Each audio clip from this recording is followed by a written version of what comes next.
Hello friends. हम लोग अभी स्ट्रेंथ ऑफ मटेरियल पढ़ रहे हैं।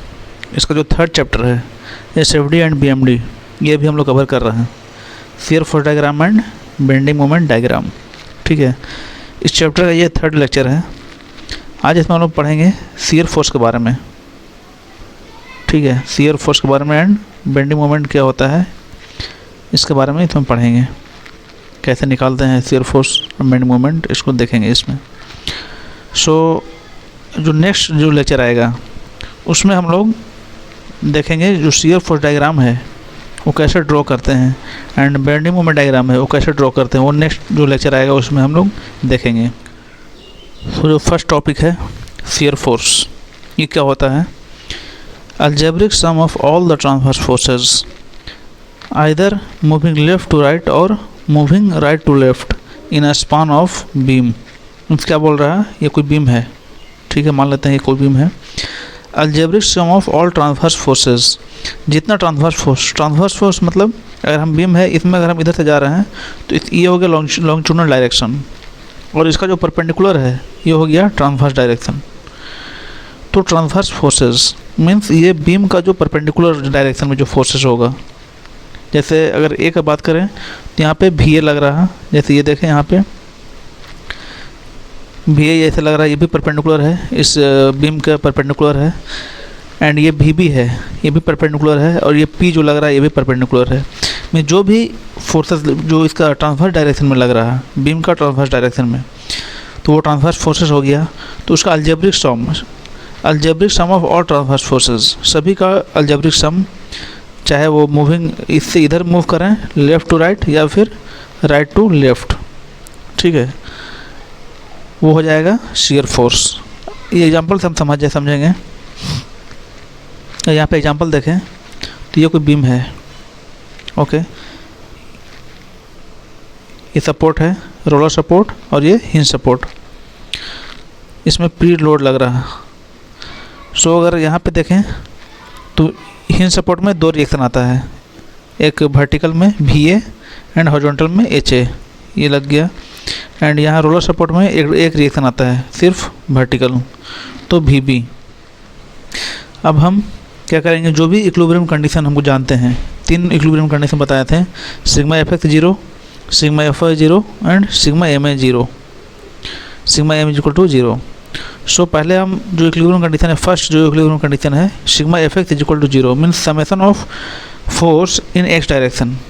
तो कौन सा है? सिर्फ एच ए है एक्स डायरेक्शन में, ये एक्स डायरेक्शन हो गया, ये वाई डायरेक्शन हो गया। तो एक्स डायरेक्शन में सिर्फ एक फोर्स लग रहा है एच ए, तो वो 0 हो गया, ये 0 हो गया। अब सेकंड जो इक्विलिब्रियम कंडीशन है sigma F Y equal to 0 means Y direction में कौन कौन सा लग रहा है? भी ए लग रहा है। अब पॉजिटिव रखेंगे, इसका जो साइन कन्वेंशन हम किसी साइन कन्वेंशन को फॉलो करेंगे। जैसे यहाँ पर अगर देखें फोर्स का जो साइन कन्वेंशन है, अगर ऊपर में फोर्स लग रहा है तो उसको पॉजिटिव लेंगे, ठीक है। एंड अगर निगेटिव नीचे में लग रहा तो उसको निगेटिव लेंगे। ये फोर्स का साइन कन्वेंशन है। और मोमेंट का ये एंटी क्लॉकवाइज है, सॉरी ये क्लॉकवाइज है। क्लॉकवाइज मीन्स जो घड़ी होता है, जो घड़ी का जो स्विच जिस डायरेक्शन में चलता है उसी को क्लॉकवाइज डायरेक्शन बोलते हैं। तो ये भी क्लॉकवाइज डायरेक्शन है, इसको हम पॉजिटिव लेते हैं। और ये एंटी क्लॉकवाइज इसको बोलते हैं, मीन्स घड़ी का स्विच इधर चलता है तो ये उल्टा अगर हो गया तो एंटी क्लॉकवाइज डायरेक्शन हो गया, तो वो उसको हम निगेटिव लेते हैं मोमेंट के केस में। तो यहाँ पे अगर फोर्स में देखें तो ये भी ए जो है ऊपर लग रहा है तो इसको पॉजिटिव ले लेंगे यहाँ पे। एंड भी है, ये ऊपर लग रहा है, ये भी पॉजिटिव ले लिए। और जो पी लग रहा है ये नीचे लग रहा है, नीचे की ओर लग रहा है, तो इसको निगेटिव ले लेंगे, minus P is equal to 0। V A plus V B is equal to P हो गया। इसको हम इक्वेशन 1 मान लेते हैं, ओके। अब जो थर्ड इक्विलिब्रियम कंडीशन है sigma M is equal to 0। अब हम यहाँ पे किसी का पॉइंट के अबाउट हम मोमेंट ले सकते हैं, ये ए के अबाउट ले सकते हैं, बी के अबाउट ले सकते हैं, बट यहाँ पे ए के अबाउट हम मोमेंट ले रहे हैं क्योंकि यहाँ पे दो फोर्स है। तो जिस पॉइंट के अबाउट मोमेंट लेते हैं उससे अगर जो फोर्स गुजरता है उसके द्वारा जो मोमेंट होता है वो 0 हो जाता है, इसलिए इसके अबाउट लेंगे तो आसानी से कैलकुलेट कर सकते हैं। हम चाहे तो बी के अबाउट भी ले सकते हैं, उससे भी आ जाएगा। हम यहाँ पे sigma M A is equal to 0 means summation of moment at about point A is equal to 0 लेंगे तो एक अबाउट ले रहे हैं, तो मोमेंट इज इक्वल टू क्या होता है, moment is equal to force into displacement, जो डिस्टेंस होता है। तो यहाँ पे देखेंगे इसके अबाउट ले रहे हैं, तो पहले पी यहाँ पे है, तो पी फोर्स हो गया इनटू डिस्टेंस, डिस्टेंस यहाँ से कितना है, जो मिड पॉइंट पे है L/2, तो L/2 हो गया, प्लस और कौन सा फोर्स है, ये है VB। अब यहाँ पे ये क्लॉकवाइज था, ये क्लॉकवाइज इससे हो रहा है इस पॉइंट पे, कैसे मूव करेगा ये, अगर यहाँ इसके अबाउट ले रहे हैं तो ये बीम है, अब यहाँ फोर्स लग रहा तो कैसे घुमाएगा इसको, क्लॉकवाइज डायरेक्शन में घुमाएगा, तो क्लॉकवाइज के लिए हम पॉजिटिव लेते हैं, तो इसलिए हम यहाँ पे पॉजिटिव लिए हैं इसको। अब VB के अगर यहाँ पे देखें तो ये कैसे इसके अबाउट ले रहे हैं, तो ये बीम को कैसे घुमाएगा, इस टाइप से घुमाएगा ये, तो ये एंटी क्लॉकवाइज है, तो इसको हम नेगेटिव ले लिए यहाँ पे पहले। ओके, सो साइन नेगेटिव हो गया, VB फोर्स हो गया एंड डिस्टेंस L, क्योंकि मोमेंट हम निकाल रहे हैं तो moment is equal to force into displacement distance, तो यहाँ से जो डिस्टेंस है यहाँ तक एक अबाउट वो टोटल L है यहाँ से यहाँ तक, तो minus VB into L is equal to 0। और भी फोर्स है तो VA मान लीजिए फोर्स अगर लेंगे तो यहाँ पे इसी के अबाउट ले रहे हैं, तो फोर्स VA इंटू डिस्टेंस कितना है यहीं पे है तो 0 हो जाएगा, तो ये इसके द्वारा जो मोमेंट होगा वो 0 हो जाएगा। तो यहाँ से VB निकल गया P/2, ठीक है। फ्रॉम 1 यहाँ पे देखें VA प्लस VB कितना है, P है, तो VB कितना निकल गया P/2, तो VA भी P/2 हो जाएगा, ठीक है। अब तीनों रिएक्शन हमको निकल गया, HA मालूम चल गया 0, VA मालूम चल गया P/2 एंड VB मालूम चल गया P/2, सभी रिएक्शन निकल गया। अब हम शियर फोर्स देखेंगे, ठीक है। शियर फोर्स कहाँ पे देखना है वो भी लोकेशन हम चूज करेंगे, कहीं भी हम अगर जहाँ मान लें जहाँ पे हमको शियर फोर्स देखना है वहाँ पे हम सेक्शन कट करेंगे, ठीक है। हम मान लेते हैं यहाँ पे सेक्शन कट किए यहाँ पे, तो एक सेक्शन कट किए, मान लेते हैं डिस्टेंस यहाँ से x है, तो इधर कितना हो बच गया है, टोटल L है तो L माइनस x। अब पहले हम लेफ़्ट टू राइट की बात करेंगे, लेफ़्ट टू राइट इधर से, यहाँ से कौन सा फोर्स है P/2, पहला यहाँ पे P/2 है, और भी इधर यहाँ तक कोई भी फोर्स और नहीं है, तो P/2 यहाँ से यहाँ पॉइंट पे कितना हो जाएगा, अब ये P/2 है तो इसका अपोज करेगा, ये ऊपर की ओर लग रहा है P/2, तो इसका जस्ट अपोजिट में यहाँ पे P/2 लगेगा, तभी ये इक्विलिब्रियम में रहेगा ये बीम, ठीक है। इक्वल एंड अपोजिट लगना चाहिए, तो ये P/2 ऊपर की लग रहा है तो यहाँ पे P/2 नीचे की ओर लगना पड़ेगा, क्योंकि जो बीम है इक्विलिब्रियम में रहने के लिए यहाँ पे फोर्स नीचे की ओर लगना पड़ेगा, तो यहाँ पे P/2 नीचे लगा दिए, तो यहाँ का जो शियर फोर्स P/2 हो गया। अब राइट टू लेफ्ट की अगर बात करें, इधर से इधर तक जा रहे हैं तो P/2 पहले इधर लग रहा, P/2 लगा दिए, फिर P लग रहा है यहाँ पे, P लगा दिए। अब P/2 नीचे से लग रहा है और P ऊपर से लग रहा, तो फाइनली जो रिजल्ट कितना हो गया, ऊपर से P लग रहा है P माइनस P/2, तो ऊपर से P/2 मतलब फाइनल P/2 लगा ऊपर से, तो उसको अपोज इक्विलिब्रियम में रखने के लिए नीचे से हमको P/2 लगाना पड़ेगा, सेम मैग्नीट्यूड का अपोजिट डायरेक्शन में, सिर्फ डायरेक्शन अपोजिट रहेगा, तो ऊपर से P/2 यहाँ पर रिजल्टेंट लग रहा है फोर्स, नीचे से भी हमको P/2 फोर्स लगाना पड़ेगा, तो इस सेक्शन में कितना शियर फोर्स हो गया P/2, ठीक है। P/2 चाहे इधर से ले या इधर से, दोनों तरफ से सेम आएगा, तो इस यहाँ पे शियर फोर्स P/2 है। एक चीज़ और यहाँ पे ध्यान देना है, जो शियर फोर्स है always act along the plane of cross section, means ये जो शियर फोर्स यहाँ पे लग रहा है ये सेक्शन पे, इसको अगर कटिंग करेंगे ये बीम कैसा रहेगा, बीम कुछ इस टाइप से रहेगा, अगर इसका जो 3D अगर देखें, 3 डायमेंशन अगर देखें तो इस टाइप से रहेगा, कुछ इस टाइप से रहेगा। तो जो शियर फोर्स लगेगा, इसको कटिंग जो यहाँ पर कटिंग कर रहे हैं, तो इसका जो क्रॉस सेक्शन है ये वाला क्रॉस सेक्शन, इसी के लॉन्ग लगता है, ये शियर फोर्स लगता है, ठीक है। यहाँ पे अगर शो किया है देख लेते हैं, जो ये क्रॉस सेक्शन है यहाँ पे इसका, इसी के क्रॉस सेक्शन के लॉन्ग ही यहाँ पे जो शियर फोर्स लग रहा है P/2 वहाँ क्रॉस सेक्शन के लॉन्ग लग रहा है, ठीक है, अलॉन्ग द क्रॉस सेक्शन, इसको ध्यान रखना है। जो नेक्स्ट टॉपिक है बेंडिंग मोमेंट, सेम उसी टाइप से है। एट एनी सेक्शन, किसी सेक्शन पे बात कर रहा है, जैसे ये बीम है तो किसी सेक्शन पे हम बेंडिंग मोमेंट निकालेंगे, वो कितना होगा, कोई भी किसी भी सेक्शन पे, बीम का किसी भी सेक्शन पे हम कट करेंगे, वहाँ पे बेंडिंग मोमेंट कितना होगा वो चेक करते हैं, ठीक है, at any section is the algebraic sum of all the moment, algebraic sum of all the moment, जितना मोमेंट है उसका अलजेब्रिक सम, ठीक है, चाहे वो ट्रांसवर्स लोड से हो या फिर concentrated moment, either moving left to right और right to left in a given beam. Example देखें, जैसे ये कोई बीम है, यहाँ पे हिंज सपोर्ट है, यहाँ पे रोलर सपोर्ट है, ओके। सो वैसे ही सेम यहाँ पे दो फोर्स लगा हुआ है P, और जो डिस्टेंस है L/3 है सभी का बीच का जो डिस्टेंस है। ए पे हिंज सपोर्ट है तो वहाँ पे दो रिएक्शन आएगा, वर्टिकल एंड हॉरिजॉन्टल, एंड ये रोलर में सिर्फ वर्टिकल आएगा VB।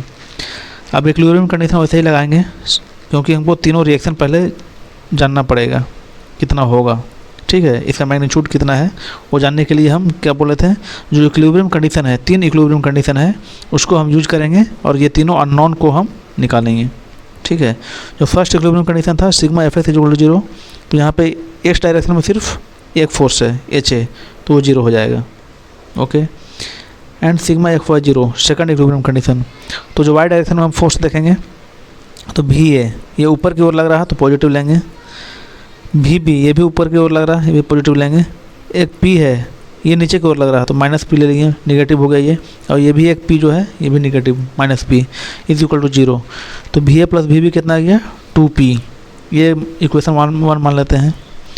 अब जो थर्ड इक्विलिब्रियम कंडीशन है, मोमेंट = 0, समेशन ऑफ m = 0, तो अबाउट किसके अबाउट ले रहे हैं, किसी के पॉइंट के अबाउट हम यहाँ पे ले सकते हैं, चाहे A के अबाउट लें या B के अबाउट लें, यहाँ पे हम A के अबाउट हम मोमेंट ले रहे हैं, ठीक है।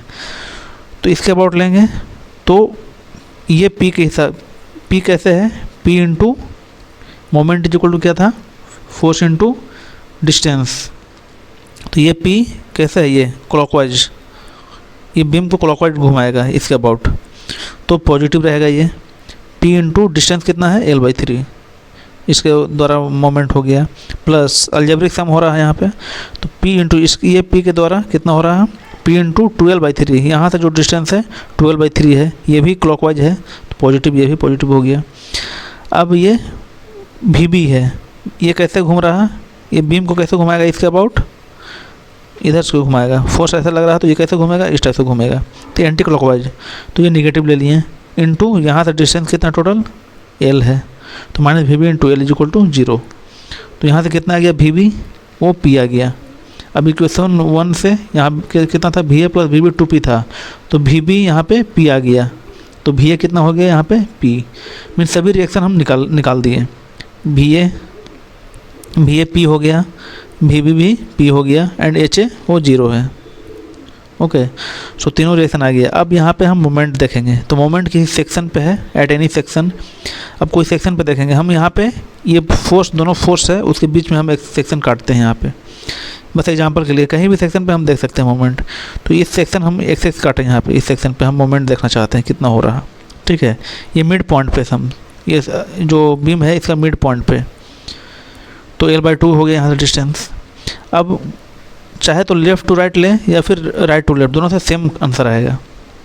हम पहले लेफ़्ट टू राइट देखते हैं, इधर से इधर चलते हैं, तो यहाँ पे इस सेक्शन पे देखें तो इधर इसके इधर में कितना फोर्स लग रहा है, कौन कौन सा फोर्स लग रहा है, ये P लग रहा है कि यहाँ पे L/2 पे, एक ये P है, ये P कितना है L/6, यहाँ से डिस्टेंस जो है L/6 है, ठीक है, ये P लग गया, यहाँ पे 2 फोर्स आ रहा। अब ये सेक्शन पे मोमेंट देखना है, ओके। तो इस सेक्शन पे मोमेंट इसके अबाउट निकालने के लिए ये P के द्वारा कितना हो गया, इसको कैसे घुमाएगा, इस टाइप से घुमाएगा क्लॉकवाइज, तो पॉजिटिव ले लिए, P इंटू डिस्टेंस L/2, ठीक है। और ये P कैसे घुमाएगा, इसके अबाउट, इस सेक्शन के अबाउट इसको एंटी क्लॉकवाइज घुमाएगा, तो यहाँ पे -P ले लिए इंटू L/6 डिस्टेंस, यहाँ से जो आ गया मोमेंट PL/3 आ गया, लेफ़्ट टू राइट से PL/3। अब देखते हैं राइट टू लेफ़्ट से कितना आता है, सेम ही आना चाहिए। हम जब सॉल्व करेंगे तो किसी एक तरफ से हम ले लेंगे तो आंसर आ जाएगा। यहाँ पे बस एग्जांपल दिखाने के लिए दोनों साइड से हम ले रहे हैं, दोनों से सेम आना चाहिए। तो अगर इधर से लें तो कौन कौन सा फोर्स लग रहा है, P लग रहा है यहाँ पे, एक और P यहाँ पे लग रहा है, एंड हम क्रॉस यहाँ पे सेक्शन पे हम मोमेंट चेक करना है इस सेक्शन पे, ठीक है। सो इस फोर्स के द्वारा कैसे हो रहा है, ये एंटी क्लॉकवाइज तो माइनस ले लिए, minus P into L by two, distance L by two है। और इस पी के द्वारा कितना हो गया, ये क्लॉकवाइज है तो प्लस में P into L by six, ये पी एल बाई थ्री। ठीक है, ये कोई बीम है, इसको मोमेंट अगर इधर मोमेंट लगाएं दोनों साइड से तो ये कैसे बेंड होगा, ये कुछ इस टाइप से बेंड हो जाएगा। ठीक है, वैसे यहाँ पे दिखा रहा है, ये इनिशियल में ऐसे बीम था, इस पर मोमेंट लगाया तो ये बेंड होकर इस टाइप से हो गया। ठीक है, तो इसको हम सैगिंग बोलते हैं, इसको ध्यान रखना है, सैगिंग टर्म को ध्यान रखना है। और इसका जो साइन होता है वो पॉजिटिव लेते हैं। ठीक है, आगे इसका यूज होगा। एंड ये बीम है, इसका जो अगर मोमेंट इस टाइप से लगा तो ये कैसे बेंड होगा, जैसे ये बीम है, इसको हम इस टाइप से बेंड कर रहे हैं तो किस टाइप से बेंड होगा, ऐसे हो बेंड हो जाएगा। तो इसको हम बोलते हैं हॉगिंग। ठीक है, इस टर्म ध्यान रखना है। इसका जो साइन होता है वो नेगेटिव होता है, बस ये ध्यान रखना है इसमें। इसका यूज आगे होगा। अगर टाइप्स ऑफ लोड में देखें तो ये बीम है, अगर ऐसा एक पॉइंट, ऐसे एक लोड लग रहा है तो इसको क्या बोलते हैं, कंसंट्रेटेड पॉइंट लोड। ठीक है, कंसंट्रेटेड पॉइंट लोड। और अगर सिर्फ ऐसा एक मोमेंट लगे तो कंसंट्रेटेड मोमेंट लोड। ठीक है, ये हो गया कंसंट्रेटेड पॉइंट लोड, मीन्स एक पॉइंट पे लोड लग रहा है, किसी एक पॉइंट पे लोड लग रहा है तो कंसंट्रेटेड हो गया। या फिर सिर्फ पॉइंट लोड भी बोलेंगे तो किसी एक पॉइंट पे लोड लग रहा है। अब अगर यहाँ पे देखें second, UDL, universally distributed load, और यहाँ पे देखें इस टाइप से अगर साइन रहेगा तो यूडीएल का है ये साइन, यूनिवर्सली डिस्ट्रीब्यूटेड लोड, चाहे इस टाइप से रहेगा या फिर इस टाइप से रहेगा। ठीक है, दो साइन है इसका यूडीएल का। W किलो न्यूटन पर मीटर, इसका मतलब क्या हो गया कि डिस्ट्रीब्यूटेड है, इतना डिस्टेंस में डिस्ट्रीब्यूटेड है ये load, means W kilo Newton पर मीटर, मीन्स एक मीटर में W किलो न्यूटन जो लोड है ये आ रहा है इसके द्वारा। मान लीजिए 5 मीटर में, ऐसे 5 मीटर में लग रहा है ये W, तो इसका एक मीटर में कितना हो गया, W बाई 5 किलो न्यूटन पर मीटर इसका हो गया।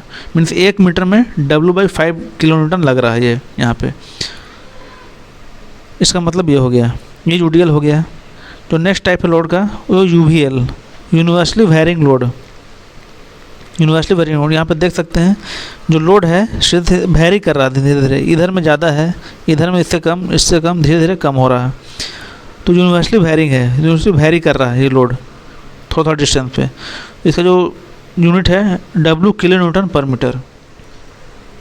जो नेक्स्ट है कंसंट्रेटेड मोमेंट लोड, अगर एक पॉइंट पे सिर्फ मोमेंट लग रहा है तो उसको बोलेंगे कंसंट्रेटेड मोमेंट लोड, या फिर पॉइंट मोमेंट भी बोल सकते हैं, पॉइंट मोमेंट लोड।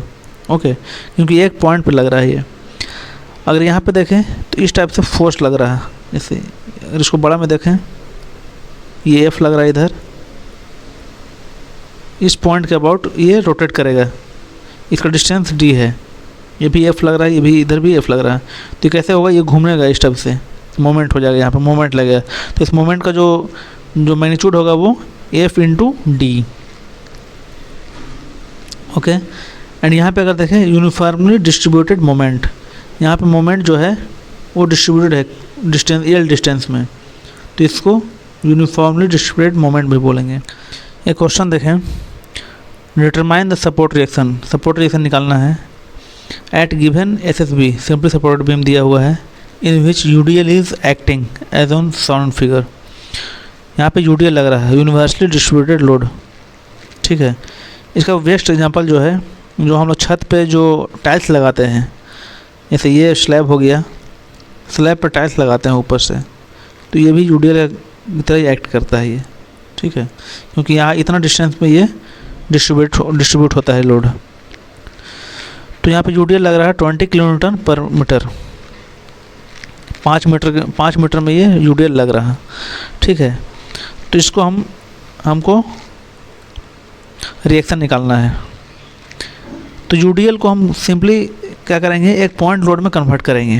जैसे यहाँ पे देखें UDL कहीं भी आएगा उसको हम पॉइंट लोड में कन्वर्ट करते हैं। तो यहाँ पे इतना दूर में अगर UDL लग रहा है, यहाँ कितना है 20 किलोमीटर पर मीटर, तो इसको हम पॉइंट लोड में कन्वर्ट करेंगे। तो जितना डिस्टेंस में 5 मीटर लग रहा है तो इसका मिड पॉइंट पे जो एक पॉइंट लोड रखेंगे और इसका जो मैग्नीट्यूड होगा वो 20 × 5 हो जाएगा।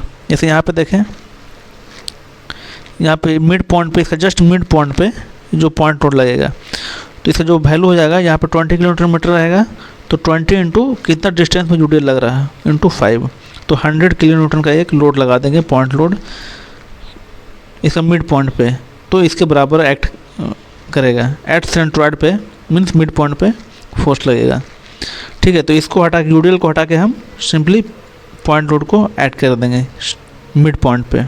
ठीक है, अब इससे सेम वैसे ही पहले जैसा हम जो रिएक्शन है निकालते हैं वैसे ही सिग्मा एफ एक्स 0 कर देंगे तो एच 0 हो गया, सिग्मा एफ वाई 0 करेंगे तो जो वाई डायरेक्शन में जो फोर्स है तो वी ए प्लस ले लेंगे, वी बी ऊपर में लग रहा है तो वी प्लस ले लेंगे और नीचे में ये 100 लग रहा है, ऐसा करेंगे तो V A plus V B equal 100 आ गया। अब वैसे ही एक अबाउट मोमेंट 0 करेंगे इसके अबाउट, तो वी ए से कैसा रहा है एंटी क्लॉकवाइज लग रहा है तो माइनस वी बी इंटू यहाँ डिस्टेंस हो गया 9।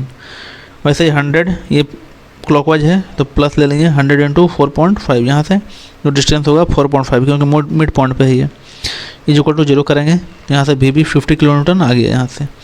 अब यहाँ से दोनों मिला के 100 था तो यहाँ से वी ए भी 50 आ गया। ऐसे ही रिएक्शन निकल गया आराम से। इसमें बस ये जो कॉन्सेप्ट था यूडीएल को पॉइंट लोड में कैसे कन्वर्ट करते हैं इसको ध्यान रखना है बस। अब एक नोट है, if a beam is symmetrical along the mid point, अगर कोई बीम जो मिड पॉइंट के अबाउट अगर सिमेट्रिकल है then the vertical reaction at the support have equal magnitude, जो सपोर्ट पे जो वर्टिकल रिएक्शन आएगा वो मैग्नीट्यूड इक्वल मैग्नीट्यूड होगा दोनों का। जैसे यहाँ पे देखें तो मिड पॉइंट पे ये भी क्या है सिमेट्रिकल है दोनों साइड से, अगर देखें तो सिमेट्रिकल में यहाँ पे दोनों सेम हो गया, भी ये भी सेम हो गया, ये भी 50 हो गया, ये भी 50 हो गया। तो there is no need to solve the moment equation, इतना सॉल्व करने की ज़रूरत नहीं है। दोनों इक्वल रहेगा तो ऊपर से 100 लग रहा है तो ऐसे ही 50 ये हो जाएगा 50 ये हो जाएगा, क्योंकि दोनों इक्वल होना चाहिए, सिमेट्रिकल है दोनों इक्वल होना चाहिए। अगर यहाँ पे वही एग्जांपल दिखाया है ये भी सिमेट्रिकल है दोनों साइड से तो भी भी दोनों 250 हो गया, क्योंकि ये कितना लोड हो गया 50 × 6 300 ये हो गया प्लस 100 कितना हो गया 500 टोटल हो गया। तो दोनों इक्वल होना चाहिए, भी भी तो 250 दोनों हो गया, 250 ये हो गया भी 250 भी हो गया। तो ये ध्यान रखना, सिमेट्रिकल रहेगा तो दोनों वर्टिकल जो सपोर्ट होगा उसका जो मैग्नीट्यूड होगा वो इक्वल होगा।